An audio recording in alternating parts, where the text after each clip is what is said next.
The year was 2081, and everybody was finally equal. They weren't only equal before God and the law, they were equal every which way. Nobody was smarter than anybody else. Nobody was better looking than anybody else. Nobody was stronger or quicker than anybody else. All this equality was due to the 211th, 212th, and 213th Amendments to the Constitution, and to the unceasing vigilance of agents of the United States Handicapper General. Some things about living still weren't quite right, though. April, for instance, still drove people crazy by not being springtime, and it was in that clammy month that the HG men took George and Hazel Bergeron's 14-year-old son, Harrison, away. It was tragic, all right, but George and Hazel couldn't think about it very hard. Hazel had a perfectly average intelligence, which meant she couldn't think about anything except in short bursts. And George, while his intelligence was way above normal, had a little mental handicap radio in his ear. He was required by law to wear it at all times. It was tuned to a government transmitter. Every 20 seconds or so, the transmitter would send out some sharp noise to keep people like George from taking unfair advantage of their brains. George and Hazel were watching television. There were tears on Hazel's cheeks, but she'd forgotten for the moment what they were about. On the television screen were ballerinas. A buzzer sounded in George's head. His thoughts fled in panic, like bandits from a burglar alarm. "That was a real pretty dance, that dance they just did," said Hazel. "Huh," said George. "That dance, it was nice," said Hazel. "Yep," said George. He tried to think a little about the ballerinas. They weren't really very good. No better than anybody else would have been, anyway. They were burdened with sash weights and bags of birdshot, and their faces were masked so that no one, seeing a free and graceful gesture or a pretty face, would feel like something the cat drug in. George was toying with the vague notion that maybe dancers shouldn't be handicapped, but he didn't get very far with it before another noise in his ear radio scattered his thoughts. George winced. So did 2 out of the 8 ballerinas. Hazel saw him wince. Having no mental handicap herself, she had to ask George what the latest sound had been. "Sounded like somebody hitting a milk bottle with a ball-peen hammer," said George. "I'd think it would be real interesting, hearing all the different sounds," said Hazel, a little envious. "All the things they think up." Said George. "Only, if I was Handicapper General, you know what I would do?" said Hazel. Hazel, as a matter of fact, bore a strong resemblance to the Handicapper General, a woman named Diana Moon Glampers. "If I was Diana Moon Glampers," said Hazel, "I'd have chimes on Sunday. Just chimes. Kind of in honor of religion." "I could think if it was just chimes," said George. "Well, maybe make 'em real loud," said Hazel. "I think I'd make a good Handicapper General." "Good as anybody else," said George. "Who knows better than I do what normal is?" said Hazel. "Right," said George. He began to think glimmeringly about his abnormal son, who was now in jail, about Harrison, but a 21-gun salute in his head stopped that. "Boy," said Hazel, "that was a doozy, wasn't it?"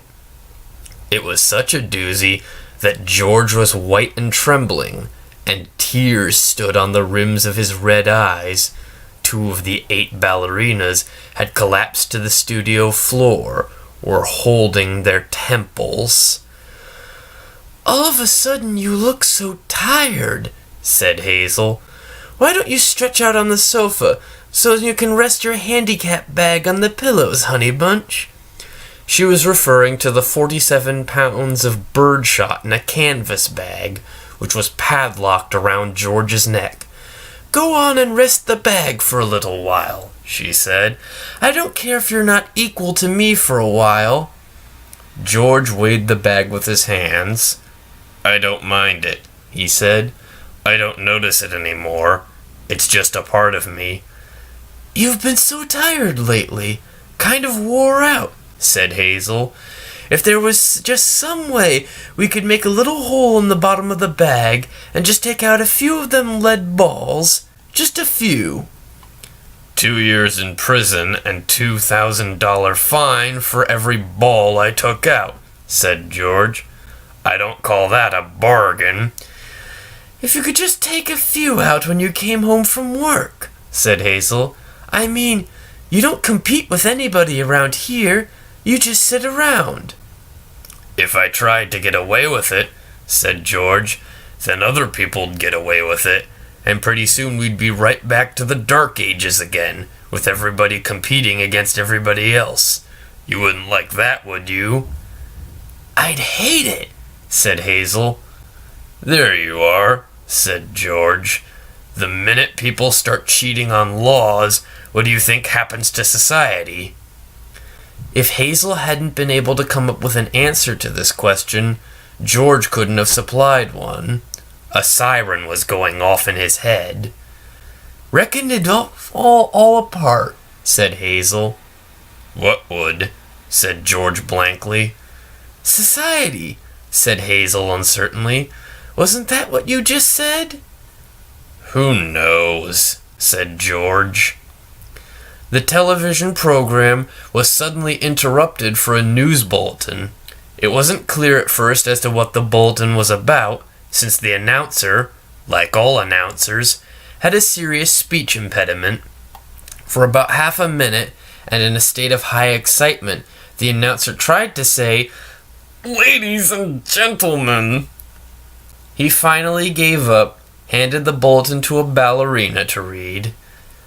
"That's all right," Hazel said of the announcer. "He tried. That's the big thing. He tried to do the best he could do with what God gave him. He should get a nice raise for trying so hard." "Ladies and gentlemen," said the ballerina, reading the bulletin. She must have been extraordinarily beautiful, because the mask she wore was hideous, and it was easy to see that she was the strongest and most graceful of all the dancers, for her handicap bags were as big as those worn by 200-pound men. And she had to apologize at once for her voice, which was a very unfair voice for a woman to use. Her voice was a warm, luminous, timeless melody. "Excuse me," she said, and she began again, making her voice absolutely uncompetitive. "Harrison Bergeron, age 14, she said in a grackle squawk, has just escaped from jail, where he was held on suspicion of plotting to overthrow the government. He is a genius and an athlete, is under-handicapped, and should be regarded as extremely dangerous." A police photograph of Harrison Bergeron was flashed on the screen upside down, then sideways, upside down again, then right side up. The picture showed the full length of Harrison against a background calibrated in feet and inches. He was exactly 7 feet tall. The rest of Harrison's appearance was Halloween and hardware. Nobody had ever borne heavier handicaps. He had outgrown hindrances faster than the HG men could think them up. Instead of a little ear radio for a mental handicap, he wore a tremendous pair of earphones and spectacles with thick wavy lenses. The spectacles were intended to make him not only half blind, but to give him wanging headaches besides. Scrap metal was hung all over him. Ordinarily, there was a certain symmetry, a military neatness to the handicaps issued to strong people, but Harrison looked like a walking junkyard. In the race of life, Harrison carried 300 pounds. And to offset his good looks, the HG men required that he wear at all times a red rubber ball for a nose, keep his eyebrows shaved off, and cover even his white teeth with black caps at snaggletooth random. "If you see this boy," said the ballerina, "do not, I repeat, do not try to reason with him." There was the shriek of a door being torn from its hinges. Screams and barking cries of consternation came from the television set. The photograph of Harrison Bergeron on the screen jumped again and again, as though dancing to the tune of an earthquake. George Bergeron correctly identified the earthquake, and well he might have, for many was the time his own home had danced to the same crashing tune. "My God," said George, "that must be Harrison." The realization was blasted from his mind instantly by the sound of an automobile collision in his head. When George could open his eyes again, the photograph of Harrison was gone. A living, breathing Harrison filled the screen. Clanking, clownish, and huge, Harrison stood in the center of the studio. The knob of the uprooted studio door was still in his hand. Ballerinas, technicians, musicians, and announcers cowered on their knees before him, expecting to die. "I am the Emperor!" cried Harrison. "Do you hear? I am the Emperor! Everybody must do what I say at once!" He stamped his foot, and the studio shook. "Even as I stand here," he bellowed, "crippled, hobbled, sickened, I am a greater ruler than any man who ever lived. Now watch me become what I can become." Harrison tore the straps of his handicap harness like wet tissue paper, tore straps guaranteed to support 5,000 pounds. Harrison's scrap iron handicaps crashed to the floor. Harrison thrust his thumbs under the bar of the padlock that secured his head harness. The bar snapped like celery. Harrison smashed his headphones and spectacles against the wall. He flung away his rubber ball nose, revealed a man that would have awed Thor, the god of thunder. "I shall now select my Empress," he said, looking down on the cowering people. "Let the first woman who dares rise to her feet claim her mate and her throne." A moment passed, and then a ballerina arose, swaying like a willow. Harrison plucked the mental handicap from her ear, snapped off her physical handicaps with marvelous delicacy. Last of all, he removed her mask. She was blindingly beautiful. "Now," said Harrison, taking her hand, "shall we show the people the meaning of the word dance? Music!" he commanded. The musicians scrambled back into their chairs, and Harrison stripped them of their handicaps too. "Play your best," he told them, "and I'll make you barons and dukes and earls." The music began. It was normal at first. Cheap, silly, false. But Harrison snatched two musicians from their chairs, waved them like batons as he sang the music as he wanted it played. He slammed them back into their chairs. The music began again, and was much improved.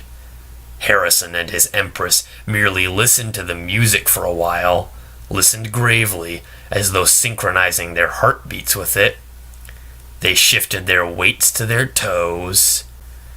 Harrison placed his big hands on the girl's tiny waist, letting her sense the weightlessness that would soon be hers. And then, in an explosion of joy and grace, into the air they sprang. Not only were the laws of the land abandoned, but the law of gravity and the laws of motion as well. They reeled, whirled, swiveled, flounced, capered, gambled, and spun. They leaped like deer on the moon. The studio ceiling was 30 feet high, but each leap brought the dancers nearer to it. It became their obvious intention to kiss the ceiling. They kissed it. And then, neutralizing gravity with love and pure will, they remained suspended in the air inches below the ceiling, and they kissed each other for a long, long time. It was then that Diana Moon Glampers, the handicapper general, came into the studio with a double-barreled 10-gauge shotgun. She fired twice, and the Emperor and the Empress were dead before they hit the floor. Diana Moon Glampers loaded the gun again. She aimed it at the musicians and told them they had 10 seconds to get their handicaps back on. It was then that the Bergeron's television tube burned out. Hazel turned to comment about the blackout to George, but George had gone out into the kitchen for a can of beer.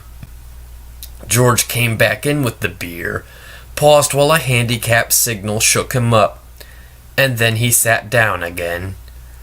"You've been crying," he said to Hazel.